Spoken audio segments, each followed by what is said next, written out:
What's up, guys? I'm going to be giving you my list on the top 5 best flagship smartphones that you can find in the $200 price range. So I want to start off with my newest addition, the Galaxy S9 Plus that I've had on the channel here. Really impressed with this phone. It's really cheap right now. You can find one for around 180 bucks, and I've just been blown away with performance on this phone, and just the overall build quality on here is excellent. You have an aluminum frame, a glass back on here. It feels very solid in the hand. Has a nice weight to it. IP68 dust and water resistant as well. You do on here have a Super AMOLED HDR10 display at 6.2 inches, so it's a fairly I think it's a pretty nice size display, even for people with smaller hands. It does have a 1440p resolution, and the unique thing about this display these days is that there's actually no punch hole or no notch on this display, and you also have on here 529 for the PPI, so just an extremely sharp, bright, and colorful display on here. This guy is running Android 10 on top of the Snapdragon 845 and Adreno 630. Overall performance was really solid on this device as well. Not really any hiccups or stutters or anything like that. And also your gaming performance on here is still going to be very good. You're able to play at high settings on most of the games like Call of Duty, PUBG. I have a full gaming test, please check that out. You do have micro SD support on here, 64 gigs of internal storage and 6 gigs of RAM on the base model. Also, you have some really nice sounding stereo speakers as well. They get very loud. It has good haptic feedback, and you have a headphone jack as well on this phone too. This phone still uses the physical fingerprint scanner, which works great. You also have the option for face unlock. You also have NFC, your iris scanner, and you also have Samsung desktop support as well on here, which is really nice. So this phone also has a 12 megapixel standard and a 12 megapixel telephoto, 4K video, 30 or 60 FPS, and then an 8 megapixel selfie and a 2 megapixel dedicated iris scanner. Shoots in 1440p on the front. Overall image quality is pretty good on here. Yes, you are missing an ultra wide, but the telephoto lens is nice to have, and colors look great on here. Detail, dynamic range. It's just a really good camera at this price point. I think it beats a lot of the $200 budget smartphones that you would get these days. So on here, battery life is respectable at 3,500 milliamp battery with 15 watt charging with wireless charging. I was able to get through a day with this phone around 5 to 6 hours of screen on time, depending on how you use it. So overall, just an excellent device here. Next is going to be the Oneplus 7 Pro. So this is around 250 bucks, and I will have all the links down below for you guys to check out. I still absolutely love this phone. It's still my daily driver here. You have a premium design on here. It's a glass and metal design, and it just feels great. Technically, it does not have an IP rating, but it is you can get it wet. It won't break. You do have on here, which is the best feature, a 6.67 inch Fluid AMOLED 90 Hz display. It is HDR10 plus. It's 1440p, 516 for the PPI. Overall, just a beautiful display, and the unique thing, of course, is that it is a full screen display. No punch hole, no notch, very slim bezels. It is a curved display, so it really feels like you're holding a screen in your hand. And you also have that high refresh rate on here as well, which I think is the only phone on this list with a high refresh rate. So just an awesome experience on top of Oxygen OS with Android 11 with the Snapdragon 855 and Adreno 640. It really blows through Oxygen OS. It's very fast still, and you also have great gaming performance as well. You can play most games at high settings. You do not have any SD card support, unfortunately. You do have 128 gigs of internal storage and 6 gigs of RAM on here. So this phone also has stereo speakers, which sound pretty good. Good bass quality. They get pretty loud. Pretty good haptic feedback on this one. No headphone jack, unfortunately, on the 7 Pro. You also have NFC and a under the display fingerprint sensor, which is very fast on top of face unlock.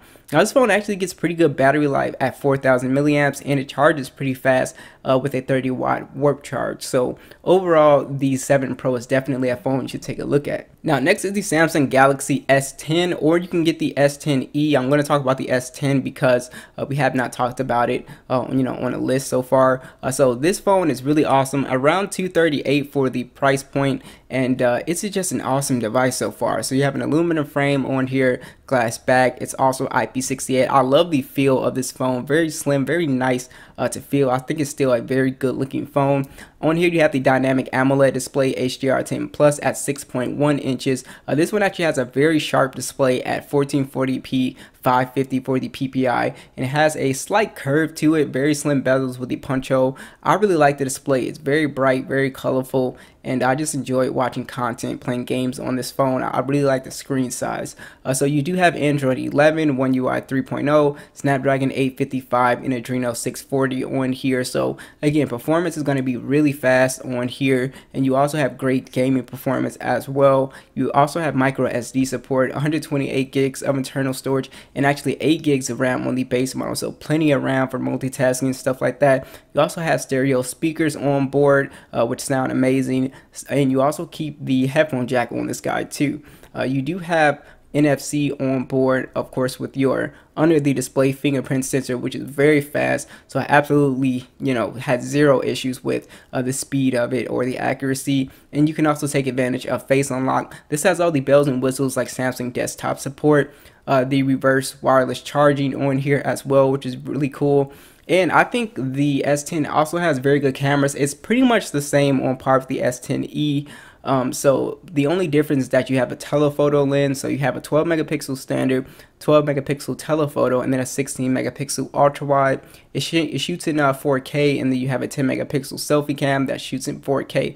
Overall, as you can see from the images, just excellent image quality, very clean shots on here, pretty good color as well. Dynamic range is fine. The ultra wide is good too. So like I said, all these phones camera wise, they're really gonna beat most budget phones at this price point. Now, battery life is just okay on this phone. It's a 3,400 milliamp battery with 15-watt charging. You also have wireless charging and, like I said, reverse wireless charging. So you get it like an average around 5 to 6 hours, which is pretty decent. So overall, the S10 is definitely a phone to check out, or if you want a smaller one, go with the S10e. So basically, it's kind of like the iPhone SE, but it's not as powerful, but it's just bigger, right? And you get an extra camera. So this phone has pretty much the same design, glass back, aluminum frame, IP67 dust and water resistant. It's an IPS panel at 5.5 inches. It is a full 1080p panel, 401 for the PPI. Overall, it's a very good looking panel, and like I said, it's bigger. So if you want something like the SE but bigger, this would be ideal. You have iOS 15 on here with the Apple A11 chip, and overall this phone is still extremely fast. Again, it's not going to game at the highest settings like the SE, but overall it's going to do fine performance wise. I didn't really have any issues with it. So you do have on here 64 gigs of internal storage and 3 gigs of RAM on here. You actually have some pretty nice sounding stereo speakers on here, as well as NFC. And also, if you're a fan of the Touch ID or the home button, this is on here for you, and that works really great. On here you do have a triple camera setup, a 12 megapixel standard, a 12 megapixel telephoto, 4K video at 60, 30, or 24 FPS, and then a 7 megapixel selfie at 1080p. The iPhone 8 Plus surprisingly takes some excellent photos still. I was really happy with image quality. The telephoto is pretty nice. So as you can see from the stills, it does a really good job with detail, color. I mean, I was just really impressed. The only, area where these phones fall short, the older iPhones, is in low light conditions. They all kind of just get a little grainy and the detail is just not as good. But other than that, they all do a pretty good job still. So you do have on here a 2,691 milliamp battery, and battery life is going to be much better on this device here. So we do have 15-watt charging, wireless charging. I actually did a drain test if you guys want to check that out, but again, it varies on your battery health. You can easily squeeze 6 hours of screen on time out of this phone. This is just an awesome LG device, especially if you tag along and get the dual screen case on this guy. So you have an aluminum frame, a glass back, full premium design with IP68 dust and water resistant, a 6.4 inch OLED display, HDR10, 1080p 403 for the PPI, little wider drop notch. Overall, just a very nice, bright, colorful display, very sharp display. Android 10 with the Snapdragon 855 and Adreno 640 on here. Again, I think this is one of the best gaming phones on the list because if you attach that dual screen case, you can really take advantage of playing certain games. So definitely think about that if you're a gamer. It plays games really well.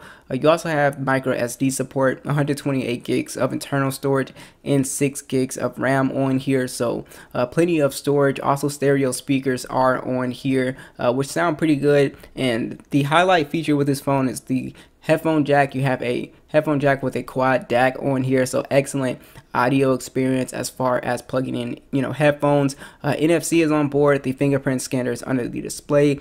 That works fine as well.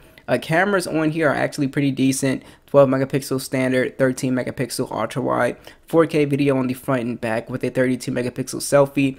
You get very natural colors, very good detail. The ultra wide is pretty close to the main, and video is pretty solid. Selfie cam is good. So overall, zero complaints. It's the same story with the rest of these older flagship phones, but you do have pretty good battery life, a 4,000 milliamp battery with 21 watt charging with wireless charging. So definitely check out the G8X, and definitely if you get that dual screen case, you can really turn this into a multitasking beast. So that's pretty much it, guys. Thanks for watching, and I'll catch you guys in the next one.